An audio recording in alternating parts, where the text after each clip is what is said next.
সুন্দর, এ তো একদম পরি। এই মেয়েটার সঙ্গে বিয়ের ব্যাপারে কথা বলতে হবে। তোমার আব্বার নাম কি? কেন? তোমার বিয়ের ব্যাপারে কথা বলতাম। তোমাকে আমার ভীষণ পছন্দ। তোমার আব্বা যদি রাজি থাকে তাহলে বিয়েটা হয়ে যাবে। কি অসভ্য লোক রে, কবরে যেতে চলেছে তাও খারাপ উপায় যায়নি। রাগ করছো কেন? তোমার আব্বার নাম্বারটা দাও। কি হলো, দাও না। কি হয়েছে? ওই লোক তোমাদের কি বলছে? দেখেন না, ওই লোকটার উপর ভীষণ খারাপ। প্রত্যেকদিন টিউশন টাইমে এসে দেখ, আজ আবার জোসনাকে বলছে ওকে বিয়ে করবে। কি? ঠিক আছে তোমরা যাও, আমি দেখছি। আলা তুষে খাওয়া আমের মতো দেখতে, আর এখনো মেয়েদের মতো লোভ যায়নি। বিশেষ করে কোথায়? কোন মেয়ের কথা বলছিস? ওই দেখো সামনে চায়ের দোকানে ওই মেয়েটা। দাদা, আমারটাও আছে। কি ব্যাপার দাদু, আজ তোমার মুখ শুকনো লাগছে? দাদু কিছু খেতে দেয়নি নাকি? আর বলিস না, দাদি আর আগের মতো ভালোবাসে না রে। এই নাও তোমার চা, তোমার পান।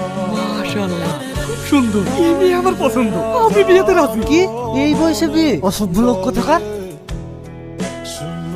এই তো, এটাও তো সুন্দরী। আমি এরকম মেয়েই তো চেয়েছিলাম। আমার দুজনকেই পছন্দ। আমার তো বিয়েতে দুটো মেয়েই প্রয়োজন। আমি রাজি, বিয়ে ফাইনাল।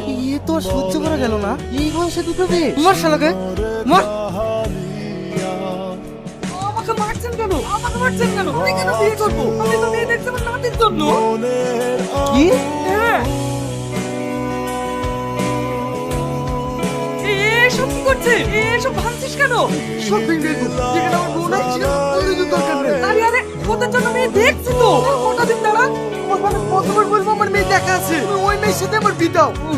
না না, তুমি আগেও বলেছে, এখনো বলছি। ওর দেখা মেয়ের সাথে আমি বিয়ে দেবো। দিবা না তো? ঠিক আছে, আজকে আমি সুসাইড করছি। থাকো তুমি তোমার বাড়ি লি। এই দাঁড়া দাঁড়া, তোকে মরতে হবে না। আমি তোর দেখা মেয়ের সাথে বিয়ে দেবো। শুধু আর বিয়ে দিলে হবে না, আমিও বিয়ে করবো। তোমার বিয়ে এখন হবে না, আগে ওরটা হোক, তারপরে ভাবা যাবে।